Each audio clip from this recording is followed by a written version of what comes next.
to do it because most projects always sit around the table. The projects they represent.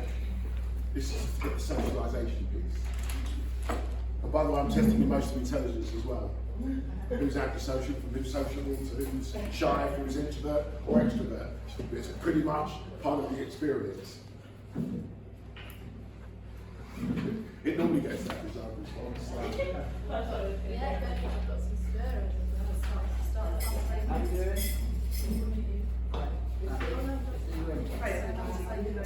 Okay, I'll do the embarrassing thing. You're going to have now to stand up, say who you are and what you do. I don't have to be them.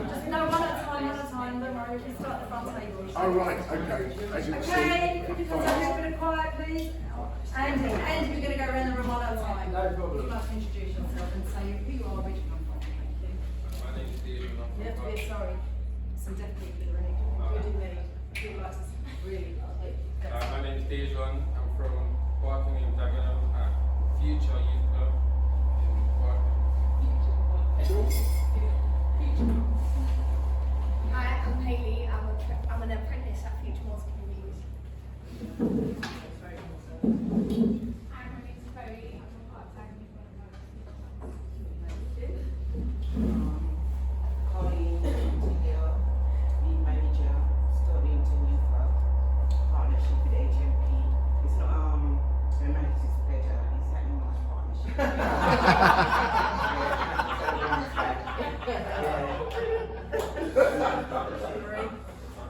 Hi, my name is Marie. She's I'm Chief and I'm based in Abbey Stratford.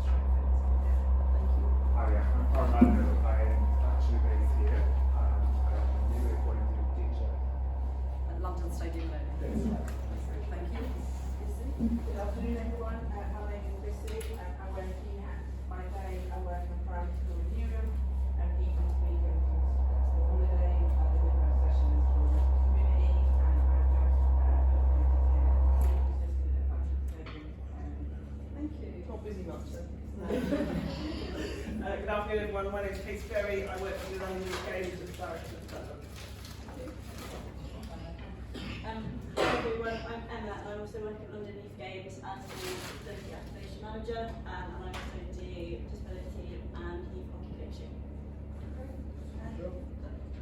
Hi, my name is Andy Welsh. I'm also from London Youth Games and I'm the Chief Exec there. So lovely to see everyone and thanks for having us. Really excited.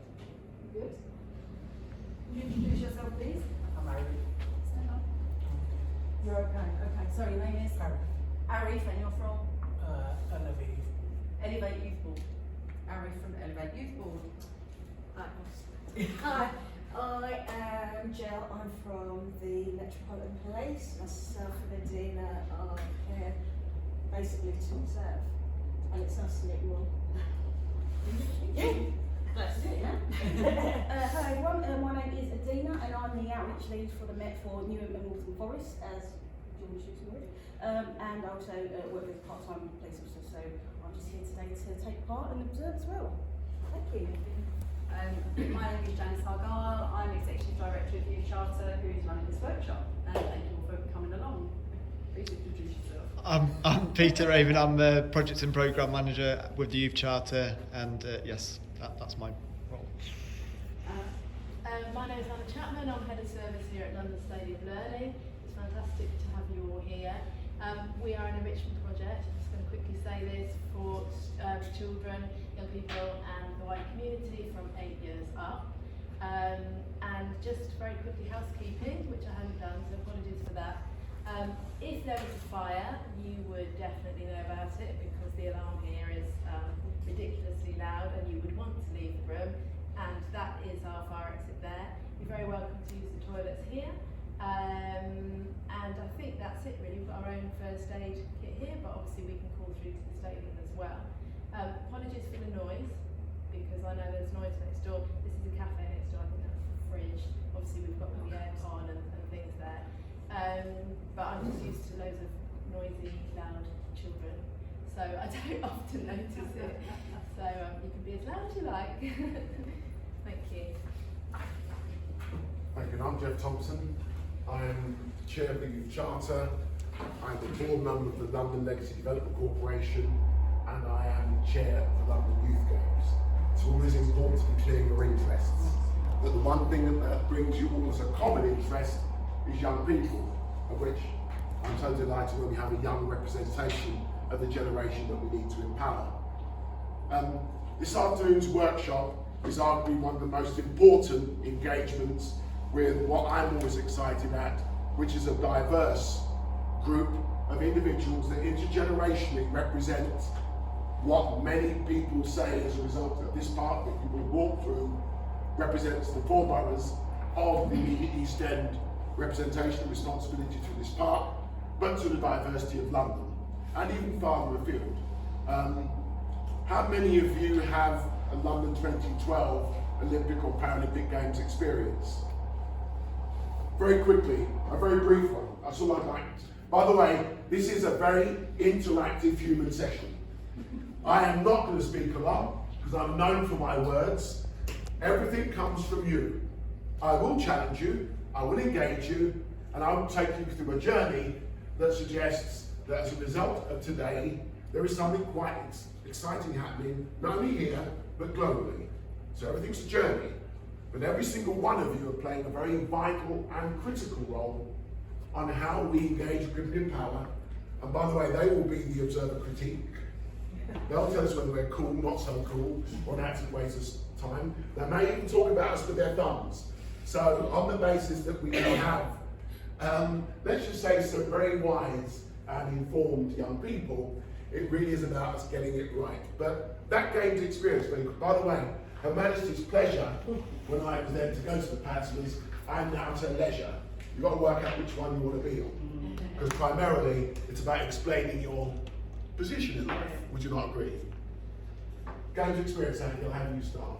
Yeah, I was very fortunate to come and watch some of the Paralympics more than the Olympics, and I got to see some of the blind football that took place, and also some of the events at the Aquatic Centre. And I think from the moment of getting off the train and walking into Stratford, you could feel the buzz of it. And I think that having heard so much about the Olympics, but not having been part of that, and then coming to the Paralympics and still seeing what the huge enthusiasm was and the buzz around this whole area was just absolutely mind-blowing. So I absolutely loved it, and yeah, continuing to ensure that this place does brilliant things for kids is a real driver.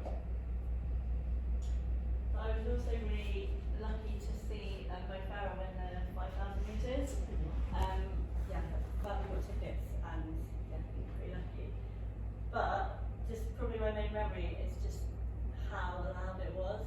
Everyone was absolutely shouting, but you could not hear yourself. And I think the range of different types of people sitting around, there was a dad with 2 twin 7-year-olds in front of us, and just everyone was part of it together. And I think the second memory is probably just all the chants and the fun that all the games volunteers were having, and people were waiting. Quite orderly as we normally are in this country, but actually people were kind of singing and chanting, which I feel like often in the UK we're a bit more wanting to get somewhere in a kind of orderly key. Orderly fashion. Yeah, so that was a bit more fun. I was a London 2012 Games maker for weightlifting and anti-doping chaperone. So when they finished competing, I'd be the one tapping them on the shoulder saying, you need to come and do your doping test. So that was fun. What happens after 2 or 3 hours when they can't give a sample? I had that experience. Yeah, You have to wait. Kevin. I was lucky enough to be here for the bronze medal women's hockey match, but I was quite local as well at the time, so I used to always try and get into the park, and I used to just come down just to see the shock of when people used to say hello to each other in London. So it was just nice just to see that shock affecting on young people's faces. So I'm going to ask you back now, we'll go to the other side. Games experience? I attended the Paralympics. I can't remember it much. Okay, that's cool. No experience at all. I think this is like the second time I've been here. Okay, that's duly noted. I was lucky enough to get a ticket to Wimbledon Festival, but I do remember the spirit in general of the whole of London and everyone was involved, everyone wanted to be a part of it, everyone was walking around with smiles on their face. It was just a really good time, good feel vibes. My son was quite young at that age, he was about 5 years old, and everywhere we went there were things, you know, he was pointing, he was just captivated by, you know, what was happening.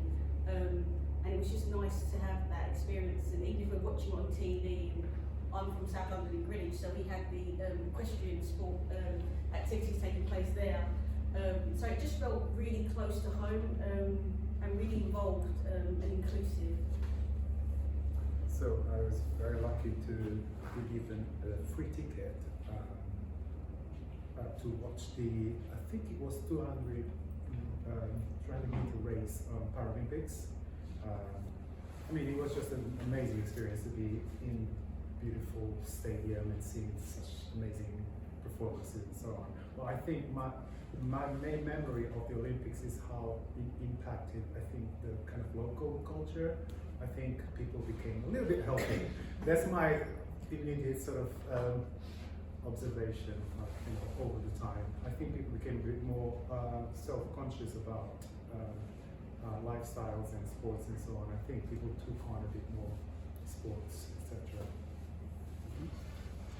Myself, I got tickets to come here with the family, and after it was finished, we could run in the Olympics. I'd done the 5K and the 10K many years ago.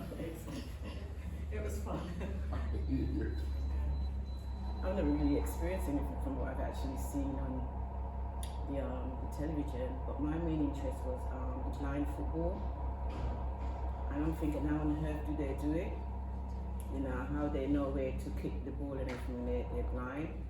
Interest is just when Bolt was running, really. I think everybody was just glued to the television, you know, like that athlete from Jamaica, World Wild and everything. I think that was the hype of it all, more than make it more interested to everyone. But my passion was the blind football, and I'm still curious how they've actually done it. Well, and you'll be able to get it at some stage today. You become the single most important factor of a game's memory. I suspect a decade ago, so 11 years ago, it might have been an interesting experience for you. I've never been to the Olympics, but I do remember the 2012 watching it on TV. I remember the 2012 Olympics, like watching it on TV, and I remember when my friend was in the Olympics, and it was like it's I forgot how it went, but I remember that. Wenlock, the little Wenlock ones. Yeah, Yeah, I still have mascot. it. Yeah, and I still have it at my kids. I was 7, so I don't remember it, but I do remember the things from when I was I remember when I was watching on the TV with my parents and my family, and we were just watching the 100-meter sprint, and then that's when Bolt won. And then, everyone was happy, we were screaming. Every single one of you have something that actually reflects and represents what I hope it would. A pretty diverse range of experiences, points of recollection. I was in bed. I had a hip replacement 2 weeks before the games. I convinced myself I'd be able to overcome the pain to make sure I would play a part in the games I know I'd helped secure, and to experience it as a Hackney boy, as an East Ender, of which we have represented Britain, many from this very unique part of London and the world, on a unique number of occasions. So I had to watch it courtesy of the BBC, of which I then discovered, for my first day-to-day watching of the games, that it could be extraordinary, because I saw all the things I wouldn't normally see, because it's a pretty big park, and you only cover so much of the games, and there's a brilliant digital interactive element, as we're seeing here in the Learning Centre. I did make the Paralympic Games on crutches, much to the stresses of my significant other half, because there was a chance of dislocation. But the motivation of having to be part of an experience that would be a lifetime's experience for the benefit of the world that visited the East End, and what would happen prior to that, and during and post that, was one simple thing. inspiring a generation. This table here, inspiring a generation, that was the pledge. We haven't succeeded in that pledge. We talked about being more healthier, more sporty and physical and active as being something that I certainly enjoyed in the East End of London. But I learnt one thing: in order to get participation, you need coaches, you need youth workers, you need teachers, you need a whole diverse range of individuals that participate in your school, beyond the school gate, wider community experience. That has become a very mixed economy, and by that I mean it's a very mixed set of doors and barriers and obstacles that would see a community track, which is now open because we managed to get this door open, but it's closed. The traditional club, SCLP and Beagles are not here, they're somewhere else. But on a wonderful day like this, there is nothing or nowhere or someone to take young people and the wider community to simply enjoy the benefits of a legacy facility. And this is very much a community track, funded by the London Marathon Charitable Trust. Anyone run the marathon last week? It'll still be post-marathon recovery. I was a marshal. You was a marshal. Again, the ultimate diverse experience. People running with one common objective of trying to improve the life or cause of whatever, seeing them embark on a time that could vary. I think the last person was just under 9 hours. But there's equally as much attention, I think that went viral, of many million people who are now able to interact with an interest as much as the person who won in a world marked time. Everyone running at a different tempo, but ultimately the passion that we represent today is upon improving the lives of young people. I actually believe it's a fundamental human right that young people, of whatever identity, background, creed, belief, has that opportunity. I'm a product of Sport for All. I had that opportunity. I equally believe when you're denied that opportunity, that mental, physical, emotional disaffection and disadvantage can lead to the antisocial, gang-related and extreme culture that we now have in our communities. That is a reality, that is a fact. It does not sit well or land well with many who would prefer to ignore it, but I'm hoping in these very condensed hours, and by the way, this is a 30-year journey that comes condensed in a couple of hours. Because all of you have the potential to be a social coach, and that's what this actual introduction to and culmination of the discussions today brings everybody, because everybody was needed to not only bid for those games, deliver those games, but deliver the legacy of those games. A legacy of a games can take a quarter of a century. We've got another 15 years. How many of you, in some way, shape or form, were involved or watched or participated in the Birmingham 2022 Commonwealth Games? None of you watched it? Fine. Any of you watched Commonwealth Games? No. Right, well I had another massive responsibility of being the deputy chair of those games, because it represents so much. Any of you aware of Windrush 75, the 75th anniversary of the Windrush migration, which is why my father and my mother came to this green, at times pleasant and unpleasant land, because they were asked to. So I'm a post-war product of Windrush. I'm the very reason that they will like or not like what I represent, as many of you in every single day experience. But I'm characterised by every single person that played their part in my development. I always show that image represents exactly what I was then and what I still am now. Intense. I asked my children to summarise me recently when I was a little bit taken aback. And I thought, no, that is me. I'm intense. Different levels of intensity, but ultimately intense. Because my disaffection, by the way, the National Front, I'm eternally grateful to, most of them went to West Ham, and most of them used to chase me if I couldn't come to Stratford, Canning Town, any of the areas like this, because I wouldn't be alive. They would have taken me out. That was the ignorance of the time. So to be able to visit these areas, I have been invited to West Ham as a guest, not quite plucked up the courage to actually sit there whilst they're blowing bubbles. Because at the end of the day, by the way, in the 70s, Andy Coker, George Best, the first black players playing what was then the First Division, now Premiership, So it's quite natural for me to want to go and watch them. I was told I had to go to Tottenham, that was a Jewish club, and they're the only ones that let me watch football. So that was then, and this is now. Things are a lot more diverse, but they're not where they should be, because I believe we can become complacent on all things equal, diverse and inclusive.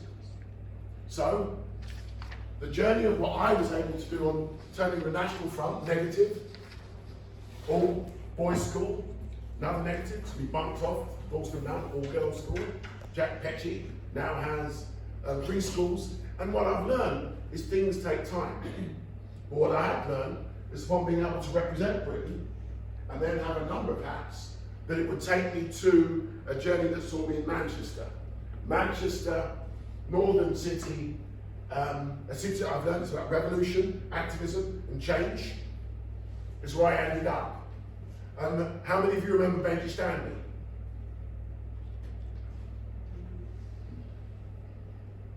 How many of you remember Stephen Lawrence? How many of you remember James Bulger? Those 3 lives were lost in the space of 3 months. What makes me now mildly intense, nobody remembers Benji.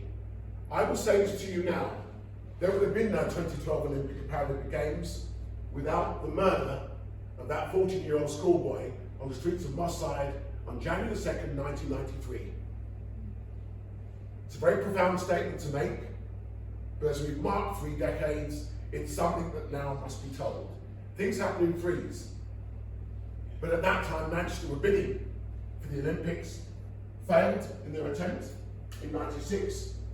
I was an ambassador, I was part of Live Aid in the 80s. Geldof did it with the F word.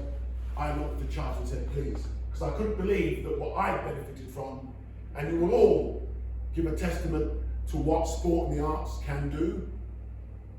That's why you're here, and how it can improve lives. Well, that had changed. Sport for all had become sport for a few. We had more resources with the lottery, but it wasn't reaching those who needed it most. Benji's life was lost. Wembley Stadium, or Wembley Conference Centre, the Youth Charter was born, and as you can see, a broad reflection of society, north, south, at RecMan. RecMan was the sport and recreation conference where everybody came together, talked and debated sport and recreation, and decided what it would look like for the next year. Sportsmen and women historically come from eras of historical deprivation and disadvantage. There are at least 30 medals representing that one shot. So therefore I use the sportsmen and women who, like me, had come from the streets, for the streets, by the streets, to represent a scroll. So it could be Baroness Tanny Gray Thompson, Lady Peters, Steve Redgrave, Adrian Morehouse, Alan Pascoe. I'm the one on the left. Whenever I say that in a non-homogenous group, they laugh. Because it's all about, and he can visualise it, much to his very correct. Lord Archer actually served time at Her Majesty's pleasure. Okay. Still in the House of Lords. Still told me this was a worthwhile proposition. It's important that you're able to engage, equip and empower not only the voices that are voiceless, but those that you're going to want to help be convinced in all that should happen.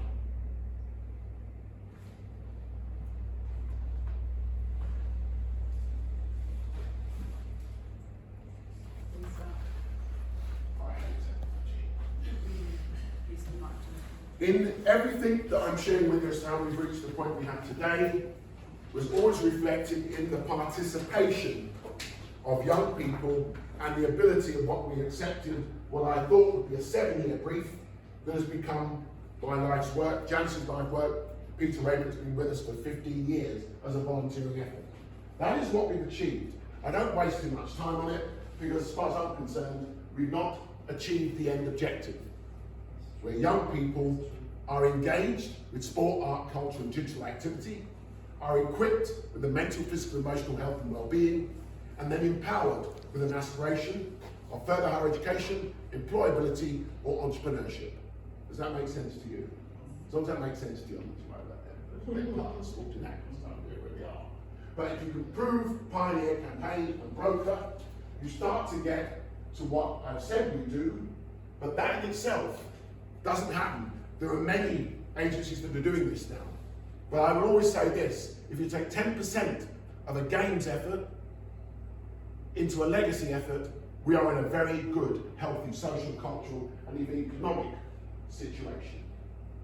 Our projects and programs are very simple. We had a discussion, and by the way, since 2017, we have consulted 2,000 individuals and agencies in the East End area alone.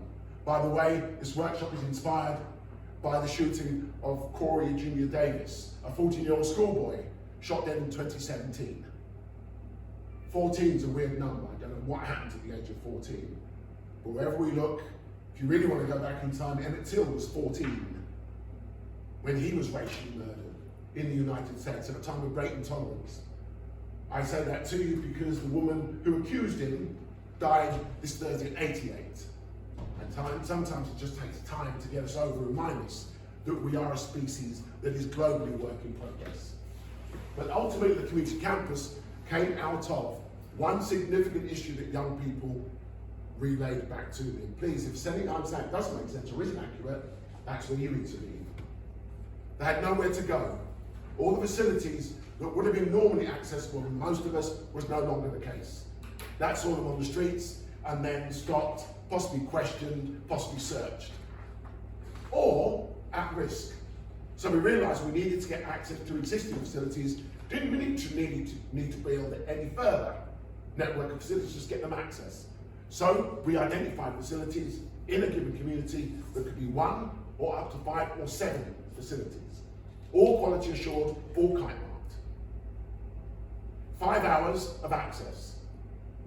7 facilities meant that we had at least 35 to 40 hours. And guess what? The young people came in, they developed a relationship, some trust, confidence, and respect was established, and then we had what we needed, whole community engagement. Once you had somewhere to go, and that stakeholder partnership and collaboration allowed that all-important someone to show them. The social coaches are people that intergenerationally represent, for the school teachers, I've said, youth worker, anybody in the community who has an interest in young people, who has strong emotional intelligence, a hell of a lot of common sense, and a life journey where they can tell a story that can inspire. A positive word of contribution. How many of you have had an adult say something to you at the time when you most needed it? By the way, this is humanly interactive, and if you didn't, I feel sorry for you, and even more so why you need to be here today. Was there anyone who spoke to you when you most needed it that helped just get you over a moment of doubt or anxiety? You want to share? Sarah, the lady that You weren't before. Okay. By the way, you are the advocate, so I expect to always hear. We haven't got an accompanying backdrop of disruption now, thankfully. So Sarah. Sarah. My best friend. Your best friend. I'm sure you've all got best friends. I haven't, by the way. I don't have any friends. I have kindred spirits. I'm told I'm still too weird and I'm still too eccentric to have friends. But you have someone that you trust, have confidence and respect. I have youth workers, teachers. I have a very extraordinary range of people who all saw in my potential. By the way, a social coach sees the potential in everybody. So once you do that, you stand a chance. Can I just say something? Please. Look at that, not only like, sometimes you work in youth club, and sometimes you could get a parent who actually sees things and take her aside and talk to you, you understand? And it might make your day, rather than your staff and someone is near to you, because normally you don't really engage with it when you have an emotion day, you probably take care of the person that is near to you. But if it's an outsider, you probably feel a little better. Just that one little word that make you might feel a little better. And it can come from a parent, because you're dealing with their children every day anyway, and they see things that you probably don't see. How many of you listen to your parents?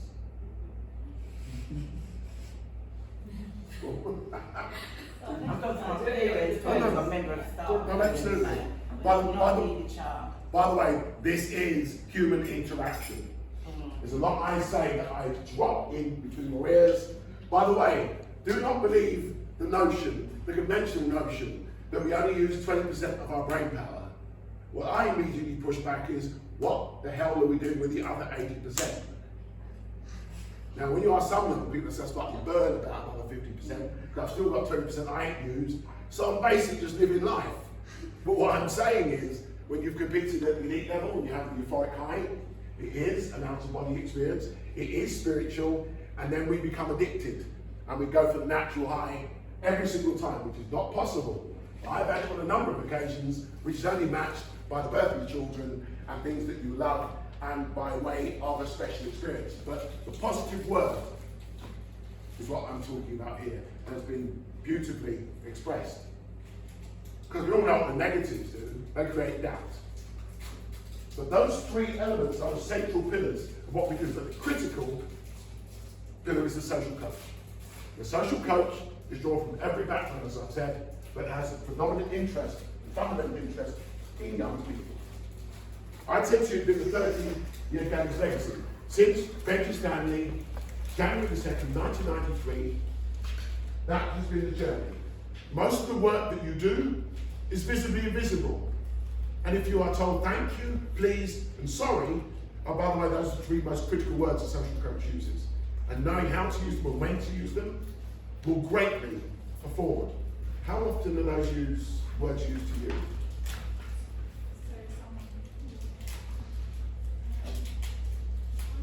Quite often. Please, thank you, and sorry. How often are they used? It kind of depends, not really often. Not really often. Not really. Oh, by the way, keep it real, y'all. Young people say those words aren't used to them, so they don't use them. Guess why? That's really intergenerational relationships. By the way, the three most valuable words I've said and have represented why we've been able to do what we've been able to do. Sport for Development for Peace. Many of you heard of it. For those who are in the mix have heard of it. That's what we now call it. Sport for All is Sport for Development for Peace. I'd say sport reflects society, and there isn't too much peace in the world. Olympic Games and opening ceremonies saw war stop. At the moment, wars begin. Anyone heard of the 2030 Sustainable Development Goals? These are all things that are important, are critical, because believe it or not, what happens here can equally be affected a community on the other side of the world. Because of the digital age and the fact that the digital equality is now being improved. Not great. I think it was just under 10 days ago, we had a similar workshop, virtually, for the African continent. One laptop between 6 or 7 people, but what they delivered came out of their enthusiasm and their commitment to young people. That will be shared with you. That's the development pathway. This is all information in your letter. But the pathway is yet again something that has progressive steps. A social coach activator, a social professional, a social coach, and we've aligned it with UK coaching. We've aligned it with what was Ireland but is now Sinster. These are accredited programs, even with the police, who have an extraordinary sports program. It's part of, and will be soon part of your CPD, your continued professional development. It's the private sector, it's part of their performance review. Because we are equally of the acknowledgement and acceptance that it's for everybody. But when it comes to young people, for companies who are now contributing their time into communities, rather than reading, whilst it's valuable, in classes that need that presence, they've realised they can add value as well as improve the behaviour and performance of their staff. So when is that next week? I'm sorry? Talk about the policing and involved with young people.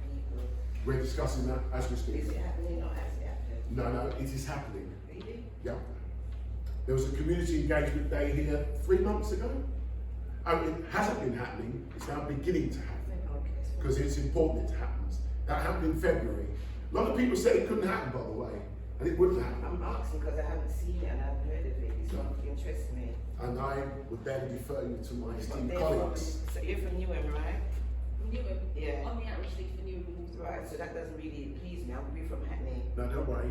The wider engagement is happening. There's a world karate #4 light heavyweight who's a constable, walks the streets and polices Hackney, trying to maintain law and order, but was here on the community engagement day. What we're doing is opening this park up to everybody from the respective walks of life, so that become aware. As you become aware, you convey the positivity and become part of the wider movement. which is what we're trying to do, create a movement. Those are all the values. We go through them, they're all there. And I will make reference to 6 core principles: confidence, conviction, dedication, giving, respect, and spirituality. Those were values that I presented as a result of someone that I hope you will equally recognise as one of the great icons of the 20th and 21st century, the late great Muhammad Ali. Muhammad Ali, hopefully known to all of you, heard of Muhammad Ali? Yeah. One of the great things is when you do mention the name, there's still some sort of recognition, is the acknowledgement that when you do talk about the great leaders, Kofi Annan, you know Kofi Annan? Kofi Annan was the former Secretary General of the UN, a great sprinter, but decided education would be his chosen route in life. But more importantly, when he met the late Dame Mary Glenn Hay, the founding trustee and great servant to British sport and the International Olympic Committee, she met him at the opening ceremony of the 2000 Olympics in Sydney, and she had a discussion about the Youth Charter and the UN work, and he was the one who established the UN Office for Sport for Development. And it was his work that has led to why we're here today. But back to Muhammad Ali, he had 6 core principles that reflected his faith, but ultimately translated. He started very unpopular from a negative place and wanted to change his name and to challenge the institutions at the time, and became globally transcendent and appealed to all 5 continents and the global community of those 5 continents. He very much inspired me from the time I lost my father at the age of 7 to where I became conscious that I needed to find people who feel I could identify with and belong. I met him in 1988 was my first interaction with him, and we have worked with the Muhammad Ali Centre. For anyone who wants to really understand those 6 core principles, his 2016 funeral is a tour de force. He planned it for 10 years. Every day he gave 2 hours that nobody knew about. Literally turning up on your door, hey, I'm Muhammad Ali, can I come in for tea? He would sit there. Every purse he fought throughout the world, he left 10%. He lived those values. They are values that you can aspire to. They are what shape my emotional intelligence and behaviours, but they're just aspirational. They are not conditional. The Muhammad Ali Centre in Louisville, Kentucky, is now a great part of our work, and we delivered a float like a butterfly social coach leadership program inspired by the greatest, because his legacy was to see women empowered. On the basis that he was a Muslim, and as a Muslim, he wanted to see a greater equality result, and that is what his program now represents, in part. Skill sets, we'll go through.